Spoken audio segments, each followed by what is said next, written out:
வணக்கம் நேயர்களே, நான் உங்கள் கார்த்திக். நம்முடைய சிறப்பு நேர்காணலில் தமிழ்நாடு தன்னுரிமை கழக தலைவர் பல கருப்பையா இணைந்திருக்கிறார். அவரிடம் விரிவாக பேசலாம். வணக்கம் ஐயா. வணக்கம். அதிமுக தரப்புல அன்புமணி தலைமையிலான பாமக கூட கூட்டணி அமைச்சிருக்காங்க. இது களத்துல ஒர்க் அவுட் ஆகுமா? முடிவாகிவிட்டதா? முடிவாகிவிட்டது. அது இயற்கையான கூட்டணி தான். ஏனென்றால் இந்த பக்கம்தான் அவர் இருக்க முடியும். 2 பேரும் ஒன்றாக இருந்தால் சிறப்பாக இருக்கும். இருக்க முடியவில்லை என்கின்ற நிலையில் இவர் இந்த கூட்டணியில் இருப்பதுதான் இயற்கையானது.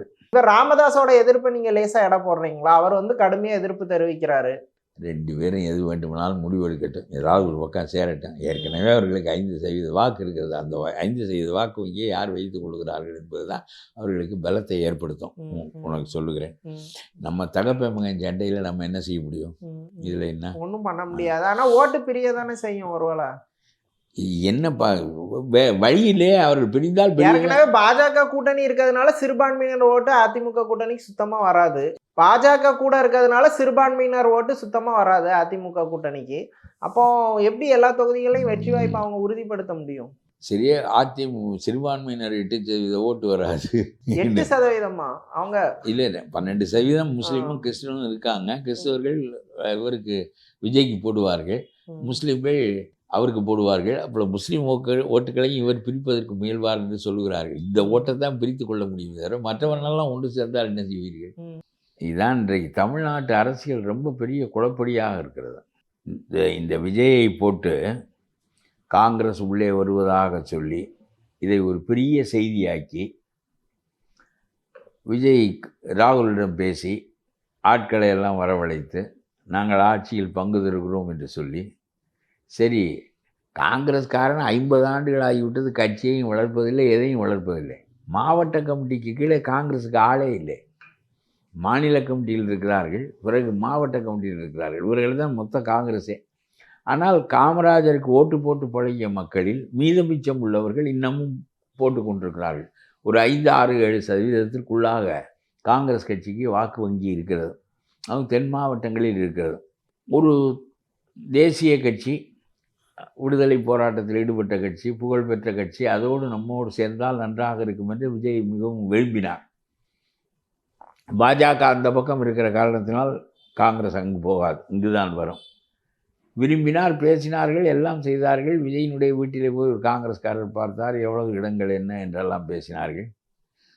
இவர் தான் மந்திரி பதவி கொடுக்குறேன் என்று சொல்லிவிட்டார் ஆட்சிக்கு வந்தார். இவ்வளவு நடந்தேறிய பிறகு இங்கிருந்து சிதம்பரம் ஸ்டாலின் வீட்டுக்கு போனார். போய், ஐயா என்ன எண்ணெய் தேய்த்திருக்கிறீர்கள், முதுகு பக்கம் சரியாக தேய்க்கவே இல்லையே, இங்கே கொண்டாங்க கிண்ணத்தை என்று கொஞ்சம் அவருக்கு முதுகிலும் தேய்த்து விட்டு அவர்கள் போனால் போகிறார்கள், நான் ஒரு ஜனநாயக கட்சியை ஆரம்பிக்கிறேன். மூப்பனார் எப்படி ஜெயலலிதாவோடு காங்கிரஸ் கூட்டி சேர்ந்தபோது ஜெயலலிதாவை மறுத்து நின்ற மூப்பனார் தனி கட்சி தொடங்கினாரோ, அதுபோல் விஜயோடு அவர்கள் சேருவார்களே, ஆனால் நாங்கள் தனி கட்சி தொடங்குகிறோம். ஏனென்றால் யாருக்கும் தொண்டர்கள் கிடையாது, பர்சனாலிட்டிஸ் கவுண்ட். ஆகவே ஒரு 10 பர்சனாலிட்டியை, செல்வ பெருந்தகை, குற்ற வழக்கில் ஏராளமான குற்ற வழக்கில் சிக்கியிருக்கிற செல்வ பெருந்தகை, இன்னும் 1.5 ஆண்டுகளில் வருகின்ற ராஜ்யசபாவுக்கு போயே தீர வேண்டும், அதற்கு மட்டும் எனக்கு இடம் கொடுத்து விடுங்க என்ற நிபந்தனையோடு சிதம்பரம் ஒரு புதிய கட்சி ஆரம்பிக்கிறேன் என்று சொன்ன பிறகு காங்கிரஸ் அங்கே கொஞ்சம் யோசிக்க தொடங்கிவிட்டது. இந்த சமயத்தில் கட்சி உடைந்தது என்று சொல்வார்கள். 4 பேர் அந்த பக்கம் போவார்கள், 4 பேர் இந்த பக்கம் வருவார்கள் என்று சொல்லி மறுபடியும் மேலே இருக்கின்றவர்கள் கொஞ்சம் யோசிக்க தொடங்கி இப்போது விஜயை கத்திரித்து விட்டார்கள் என்று சொல்லுகிறார்கள். ஆக மீண்டும் இதுதான் காங்கிரஸில் செய்வான். எப்பொழுது வேண்டுமானாலும் 4 பேர் ஒரு கட்சியை உடைத்து கொண்டு போவார்கள். கட்சியே அவ்வளோதான், 8 பேர், 4 பேர் அந்த பக்கம் போனால் ஒரு கட்சி என்கின்ற அளவிற்கு காங்கிரஸ் ஆகிவிட்டது. ஆட்சி இழந்து 50 ஆண்டுகள் ஆகிவிட்ட பிறகும் சொரணை இல்லை இந்த கட்சியை எப்படி வளர்ப்பது என்று. அங்கே போனால் கூடுதல் இடம் தருவார்கள் என்றால் அங்கேயும் வளர முடியாது. நீ 70 இடங்கள் 80 இடங்கள் வாங்கி நின்ற காலமெல்லாம் இருந்ததை வளர்ந்தாயா? உன்னுடைய தயவிலே தான் கருணாநிதி ஆட்சி நடத்த முடியும் என்கின்ற நிலை இருந்ததை வளர்ந்தாயா? கட்சியை வளர்ப்பதற்கு தனித்து முதலில் போராட வேண்டும். ஒரு கூட்டணி கட்சியோட காலமெல்லாம் இருந்து கொண்டே இருந்தால் அவனுடைய கட்சிக்கு ஜால்ரா அடிப்பதற்காக நாம் கட்சி வைத்திருக்கிறோம், தனி கொடி வைத்திருக்கிறோம். இது எவனுக்கும் புரியவில்லை. கூட்டணி என்பது தேர்தல் முடிந்த பிறகு அவனவன் வேலையை பார்க்க அவனவன் வர வேண்டும். நாம் கூட்டணி சேர்ந்த திமுக தவறு செய்யுமானால் அதை பற்றி கண்டித்து பேச வேண்டும். ராஜாஜி அப்படித்தான் செய்தார். கூட்டணியை கண்டுபிடித்து கொடுத்தவரே அவர்தான். 3 மாதத்தில் அண்ணாவை விட்டு வெளியே வந்தார், அண்ணாவை விமர்சித்தார். நான் சொல்லுகிறேன், கூட்டணியோடு 10 ஆண்டுகள் சேர்ந்து அவனுக்கு தாளம் போட்டு கொண்டிருப்பது என்ற நிலை இருந்தால் வேங்க வேலை கேட்க மாட்டார். நம்முடைய விடுதலை சிறுத்தை திருமாவளவன் குடிநீரில் மலம் கலந்ததை கேட்க மாட்டார். கள்ளக்குறிச்சியில் சாராயத்தினால் என்னுடைய மக்கள் தான் சாகிறார்கள் என்பதை பற்றி பேச மாட்டார். அப்புறம் எதுக்கு தனி கட்சி தனி கொடி? தேர்தல் சமயத்தில் கூட்டுச்சேர் 4 இடம் 2 இடம் வாங்கிக்கொள், மறுபடியும் வா.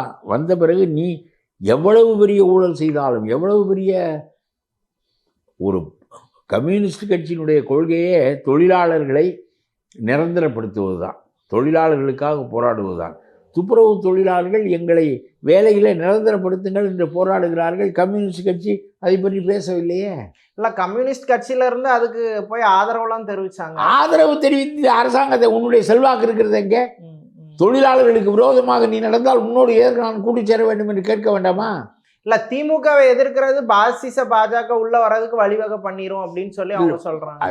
நீ சொல்லுகிற பாசிச பாஜக நீ நடந்தது என்ன?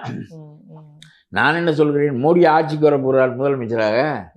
மோடியினுடைய தேர்தல் பாராளுமன்றத்தில் முடிந்து விட்டது. இப்பொழுது அதிமுக மூலமா பாஜக ஆட்சி பண்ணிரும், அதெல்லாம் எப்படி பண்ண முடியும்? உன் மூலமாக வாஜ்பாய் செய்தாரா? இதெல்லாம் ஒரு பேச்சுக்கு. நீ என்ன பெரிய தூய யோவானா?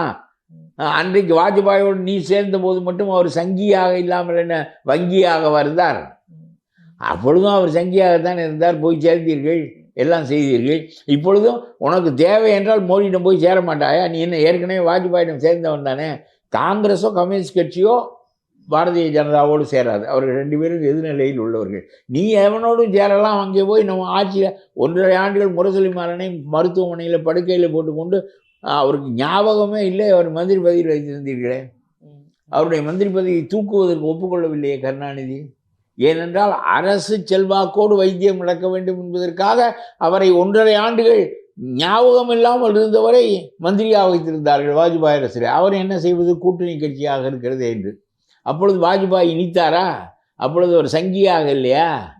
இதே பேசி கொண்டிருப்பதில் ஒரு பொருள் இல்லை. அப்ப ஆளுமை மிக்க தலைவர்களா கருணாநிதியும் ஜெயலலிதாவும் இருந்தாங்க. மாநில அரசுல அவங்க தலையிடாம இருந்தாங்க. இப்ப எடப்பாடி அவ்வளவு ஆளுமையா இல்லாததுனால பாஜக அவங்களோட ஆளுமையா இல்லை என்று நீ சொல்கிறாய். ஆனால் அவர் கூட்டணி ஆட்சி இல்லை, தனி ஆட்சி என்று சொல்லுகின்றவன் ஆளுமை இல்லாத தலைவனா? அமைதியாக பேசுகிறார், நீ ஆய்வு என்று பேசுகிறார். நீ இல்லாதெல்லாம் பேசுகிறாய். அவர் உள்ளது. அமித்ஷா கூட்டணி ஆட்சி தான், தேசிய ஜனநாயக. நான் சொல்வதை கேளு. அவரு ஒரு உள்துறை அமைச்சர், ஒரு பெரிய கட்சி, அவருடைய கைப்பிடிக்குள் இவர் இருக்கிறார் என்று நீங்கள் சொல்லுகிறீர்கள். அவருடைய கைப்பிடிக்குள் இருந்தால் கூட்டணி ஆட்சி தான் என்று சொன்னால், ஐயா அப்படியா, சரி ஐயா என்று தானே சொல்வார். தனித்துத்தான் அதிமுக ஆட்சி நடத்தும் என்று இன்றைக்கு வரையிலும் தைரியமாக. முதல் நாள் அந்த பக்கம் அமித்ஷா பேசுகிறார், மறுநாள் இந்த பக்கம் எடப்பாடி பேசுகிறார். சொல்ற பாஜகவை ஏன் கண்டிக்க மாட்டேங்கிறாரு? நயினாரை கூப்பிட்டு கண்டித்தல் என்றால் என்ன? இந்த பக்கம் போவோம் என்று நீ சொல்லுகிறாய். நான் இந்த பக்கம் தான் போவேன் என்று சொன்னால் இந்த பக்கம் போகிறேன் என்று சொல்வதை கண்டிக்கிறேன். இந்த பக்கம் போகிறேன் என்றால் சொல்ல வேண்டும். கூட்டணி ஆட்சி என்று சொல்லுகிறார். கூட்டணி ஆட்சி என்பதை கண்டிக்கிறேன் என்று சொல்ல வேண்டிய தேவையில்லை. கூட்டணி ஆட்சியில் எனக்கு உடன்பாடு இல்லை, வேண்டுமானால் என்னோடு வா, வராவிட்டால் போ என்று தானே பொருள். எதற்கு நான் சொல்வது புரிகிறதா? கூட்டணி ஆட்சி என்று உள்துறை அமைச்சர் அமித்ஷா பேசுகிறார். அவருக்கு அஞ்சுகிறவராக இருந்தால் அவர் தானே இவரிடம் கூட்டு சேர வருகிறார். போன தடவை தனியாக நின்று பார்த்து, பாராளுமன்ற தேர்தலில் நின்று பார்த்து விட்டு 10-15 இடங்கள் வீணாக போனதற்கு காரணம் இந்த அண்ணாமலை செய்த வேலைதான் என்று சொல்லித்தானே இப்பொழுது உள்ளே வருகிறார்கள். உள்ளே இடைவிடாமல் அவர் சொல்லி பார்த்து கொண்டே இருக்கிறார், கூட்டணி ஆட்சி கூட்டணி ஆட்சி என்று. எடப்பாடி சொன்னாராம் 30 இடங்கள் உங்களுக்கு என்று சொன்னாராம். 20 இடங்கள் முன்பு வாங்கினீர்கள், இப்பொழுது கொஞ்சம் ஓட்டு கூட வாங்கியிருக்கிறீர்கள், 30 இடங்கள் வைத்துக் கொள்ளுங்கள் என்று சொல்லியிருக்கார். சொல்லுவதற்கு அதாவது அவர் அமைதியாக அவருடைய காரியத்தை சாதிக்கின்றவராக இருக்கிறார். அதை விட ஒரு உள்துறை அமைச்சருக்கு மறுப்பு. மறுநாள் என்ன செய்ய அமைதியாக அவர் இருந்தால் அவருக்கு அடங்கி நடக்கிறார் என்று பொருள். வேண்டுமானால் இரு, வேண்டாவிட்டால் போ. என்னுடைய கட்சி யாரோடு சேர்ந்தாலும் சேராவிட்டாலும் தனியாட்சி தான் அமைக்கும். ஏனென்றால் தமிழ்நாட்டு மக்கள் தனியாட்சிக்கு தான் பழக்கப்பட்டிருக்கிறார்கள். எம்ஜிஆர் அம்மா காலத்திலிருந்து அதுதான் எங்கள் கட்சியினுடைய பழக்கம். என் காலத்தில் அது மாறாது என்பதை இதோட 5 தடவை சொல்லிவிட்டார். உனக்கு சொரணை இருந்தால் திருப்பி நீ சொன்னால் உனக்கு தான் வெட்கம். நீங்கள் அவரை கேட்க மாட்டீர்கள். ஏன் எத்தனை தடவை அவர் தனியாட்சி என்று சொல்லிவிட்டார். மீண்டும் ஒரு உள்துறை அமைச்சராக இருந்து கொண்டு திரும்ப கூட்டணி ஆட்சி என்று சொல்கிறாயே. இல்ல இப்ப ஜெயலலிதாவோ கலைஞரோ இருக்கும்போது இப்படி கூட்டணி ஆட்சிதான் சொல்லி வேற யாரும் சொல்லலாம். இப்ப அப்ப எடப்பாடிட்ட வந்து சொல்றாங்கன்னா எடப்பாடி வீக்கா இருக்காங்கன்னு தானே அர்த்தம் அதுக்கு. இல்லை வீக்குன்னு நீங்கள் இந்த யூடியூப்காரங்க பண்ணுற யூடியூப்பு ஒவ்வொருத்தனும் ஒவ்வொரு ஆளுக்கு விலை போகிறேன். அந்த யூடியூப் பூரா யூடியூப்பை நடத்துறது அரசியல் கட்சிகள் தான் நடத்துகிறாங்க. அவர்களுக்காக நீங்கள் நடத்துகிறீர்கள். நீங்கன்னா ஒன்றும் எனக்கு தெரியாது நீ எதற்காக என்று. ஆகவே இது பரப்பப்படுகின்ற கருத்து தான். இன்றைக்கும் தைரியமாக கவர்னரிடம் போய் எத்தனை கோடி ரூபாய்க்கு ஊழல் செய்திருக்கிறார்கள் என்று துறை வாரியாக பட்டியல் கொடுக்க அவரால் முடிகிறது. ஒரு அரசியல் நடத்துகிறார் பாருங்க. திமுகக்கு எதிராக அவர் அரசியல் பண்றாரு, பாஜகவுக்கு எதிராக தைரியமா நிக்காரு. இப்ப கூட அன்புமணி கூட கூட்டணி பாஜகவோடு உடனே டெல்லியை நோக்கி தான் போறாரு அமித்ஷாவை பார்க்கறாரு. போன தேர்தலில் கூட்டணி இல்லை, தனியாக அவர் பாட்டுக்கு வேலை செய்தாரா இல்லையா? தோற்கிறோம் வெற்றி பெறுகிறோம் அது வேறு செய்தி. நீதானே மறுபடியும் வந்தாய். பாஜக தனியாக நின்று வீணாக போய்விட்டது என்று அண்ணாமலையை ஒதுக்கி வைத்துவிட்டு வீட்டுக்கு தூரமான பெண்ணை போல தனியாக வைத்துவிட்டு வேறொரு ஆளை போட்டுக்கொண்டு அவர் வீட்டிலே வந்து கூட்டணி பேசி எல்லாம் முடித்து விட்டு போயிருக்கிறீர்கள். இப்பொழுது சொல்லி பார்க்கிறீர்கள் கூட்டணி ஆட்சி என்று அவர் ஒப்புக்கொள்ளவில்லையே. அது மட்டும் இல்லை, அவருடைய அரசியலை இந்த அரசாங்க ஊழியர்களுக்கு ஓய்வூதியம் கொடுப்பதை பற்றி கருத்து தெரிவிக்க இன்றைக்கும் விஜயால் முடியவில்லை. முடிகிறதை எடப்பாடியால். அவர் ஆட்சியில் இருந்தவர், அனுபவப்பட்டவர், ஒரு பெரிய கட்சியை வைத்திருக்கின்றவர். ஆகவே அவர் சொல்லுகிறார் உங்களுக்கு அல்வா கொடுக்க போகிறார் ஸ்டாலின். ஏனென்றால் அந்த திட்டம் என்ன என்பதை பற்றி இன்றைக்கும் தெளிவாக இல்லை. கெசட்டிலே வெளிவந்தால்தான் எதுவும் உறுதி. இவர் ஆட்சியில் இருக்கிறவர் அதிகாரத்தை பயன்படுத்தி சட்டம் போடுகின்ற போது அடுத்த மாதத்திலிருந்து நானே ஒரு 2 மாதம் முதல்ல கொடுத்து விட்டு போகிறேன், நீங்கள் வாக்களித்தால் திரும்ப வந்து அதை சிறப்பாக நான் நடத்துகிறேன் என்று சொல்ல வேண்டியதானே. இவர் என்ன மேய்க்கு பின்னால் தேர்தலுக்கு பின்னால் திட்டம் போடுவதற்கு நீ யார் என்று கேட்கிறேன். தேர்தலுக்கு பின்னால் வருகின்றவன் எவனோ அவன் போடுவானே திட்டம், நீ எதற்கு போடுகிறாய்? ஓய்வூதியம் கொடுப்பதென்றால் அடுத்த மாதத்திலிருந்து கொடு. ஓய்வூதியம் கொடுப்பதில்லை என்றால் மே மாதத்தில் இது நடைமுறைக்கு வருவதற்கு நீ எதற்கு திட்டம் போடுவோம்? அவங்க நாங்க திரும்ப ஆட்சி அமைச்சிருவோம், நாங்க அப்ப கொடுப்போம். அடை 5 ஆண்டுகளாக உனக்கு நேரம் இல்லையாக்கும். இப்பதான் வந்து அந்த கடிவாயில் நாங்கள் ஆட்சி அமைத்து விடுவோம் என்ற நம்பிக்கை 4 ஆண்டுகளுக்கு முன்னால் சொல்ல வேண்டியதானே. பணத்தை கொடுத்துருக்க வேண்டியதுதானே. இதெல்லாம் பேசாத. நீ என்ன இதோட கேள்வியா? நான் சொல்றேன், இப்பொழுது கொடு. அறிவித்து விட்டாய திட்டத்தை அடுத்த மாதத்திலிருந்து நடைமுறைக்கு வரும் என்று சொல். இல்ல சார், உங்களுக்கே தெரியும் பெரிய ஸ்கீம்ஸ் எல்லாம் இம்ப்ளிமெண்ட் பண்றதுக்கு ஒரு என்ன இம்ப்ளிமெண்ட்? அப்புறம் எதுக்கு 4.5 ஆண்டுகள் ஆகியிருக்கிறது, இப்பொழுதுதான் அறிவிக்கிறாய் தேர்தல் வரப்போகிறது என்று. அறிவிக்கின்ற போது அடுத்த ஆண்டிலிருந்து வரும் என்று சொல்வதற்கு நீ யார் என்று கேட்கிறேன் நான். இல்ல அவங்க அரசு ஊழியர்கள்லாம் அந்த அரசு ஊழியர்கள் ஒப்புக்கொள்ளவில்லை. அவருக்கு ஆதரவு சங்கிகள் கொஞ்சம் பேர் இருக்கிறார்கள், அவர்கள் ஒப்புக்கொண்டு ஸ்டாலினுக்கு கேட்கலாம் விட்டு ரொம்ப மகிழ்ச்சியா இருக்குன்னு அவங்களோட மகிழ்ச்சியை தான் வெளியே. அது ஒன்று, அது ஒரு பேச்சாகவே இல்லை பார்த்தாய. நான் சொல்லுகிறேன், அது ஒரு பேச்சாக அடிபடுகிறதா? ஒரு பெரிய காரியம் நடந்து விடு. ஆனால் இவர் அல்வா கொடுக்க போகிறார் என்று எடப்பாடி சொல்வது ரொம்ப இருக்கட்டும். ஏன் நானும் இதை அல்வா என்று நினைக்கிறேன் என்றால், ஒரு மனிதன் கொடுக்க வேண்டும் என்றால் ஆட்சியில் இருக்கின்ற காலத்தில் கொடுக்க வேண்டும். 4.5 ஆண்டுகள் உனக்கு கொடுப்பதற்கு நேரம் இல்லை. 4.5 ஆண்டு முடிந்த பிறகு உனக்கு சிந்தனை வருகிறது. அப்புறம் 6 மாதம் தள்ளி போட்டு அடுத்த தேர்தலுக்கு பிறகு நான் கொடுக்கிறேன் என்று சொன்னால் இதற்கு என்ன பொருள்? நீ வருவாய், வரமாட்டாய். இன்னொருவனுக்காக திட்டம் போடுவதற்கு நீ யார்? அது உறுதி இல்லாத போது நீ எதற்கு அடுத்த ஆண்டுக்கான நிதிநிலை அறிக்கையை நீ எதற்கு போடுகிறாய் என்று கேட்கிறேன் நான். நீ வந்தால் போடு, வராவிட்டால் அது இன்ட்ரீம் பட்ஜெட் அவங்களுக்கு தாக்கல் பண்றதுக்கான அதிகாரம் இருக்கு. இன்ட்ரீம் பட்ஜெட் வேற, இது வேறப்பா. இல்ல சார், அது மாதிரி இப்போ அந்த ஸ்கீம் அவங்க ஒரு டிலேடு போடுறதுக்கு 5 ஆண்டுகள் ஆடி இருக்க அந்த ஆளுக்கு மூளை இல்லையா என்று கேட்கிறேன். 5 ஆண்டுகளாக அவர்கள் போராடி கொண்டிருக்கிறார்கள். இதற்கு எதற்கு தேர்தலுக்கு பிறகு என்று வைக்கிறாய் என்று கேட்கிறேன் நான். 5 ஆண்டுகளாக உனக்கு அவர்கள் போராடவில்லையா? இது தேர்தல் அப்போ டிஎம்கேக்கு எதிர்மறையா ஆகும்னு சொல்றீங்களா? இல்லை, நான் என்ன சொல்ல வருவேன் என்றால், நீ அல்வா கொடுக்குறாய், இது தேர்தலுக்கு பிறகு என்று சொல்லி நீ செய்யக்கூடாது. அதை அடுத்து வருகிற ஆட்சி செய்ய வேண்டும். இதை இந்த பித்தலாட்டத்தை தவிர உன் தகப்பனுக்கும் உனக்கும் வேறு எந்த அரசியலும் தெரியாது. இதே உங்களுக்கு பழக்கம். செய்வதென்றால் தெளிவாக செய். 5000 பொங்கலுக்கு கொடுக்க வேண்டும் என்று எதிர்கட்சி இருந்தால் சொல்லுவாய். பிறகு நீ 3000 தானே கொடுக்குறாய். 2வது நீ லேப்டாப் கொடுப்பதை 4.5 ஆண்டுகளாக தள்ளி வைத்து விட்டாய். இது அம்மா கொடுத்த ஒன்று. பள்ளிக்கூடம் போகின்ற மாணவர்களுக்கு மற்றதெல்லாம் கொடுக்கின்ற போது இப்பொழுது கல்வி என்பது கம்ப்யூட்டர் சார்ந்ததாக, கணினி சார்ந்ததாக அமைந்திருக்கின்ற போது கணினியை கொடுத்தால்தான் அவர்கள் படிக்க முடியும் என்று சொல்லி அம்மா அந்த மாணவர்களுக்கு கணினி திட்டத்தை கொண்டு வந்தார்கள். அந்த கணினி திட்டத்தை 4 ஆண்டுகளாக நிறுத்தி வைத்து விட்டாய். இல்ல அது எடப்பாடி காலத்திலே நிறுத்திட்டதா இன்னைக்கு முதல்வர் குற்றம் சாட்டி இருக்காரு. அதான் நடந்து கொண்டே இருந்தது. எடப்பாடி காலத்தில் 2 ஆண்டு எதுவுமே நடக்கவில்லை. பள்ளிக்கூடம் நடக்கவில்லை, குடும்பம் நடக்கவில்லை, எதுவும் நடக்கவில்லை.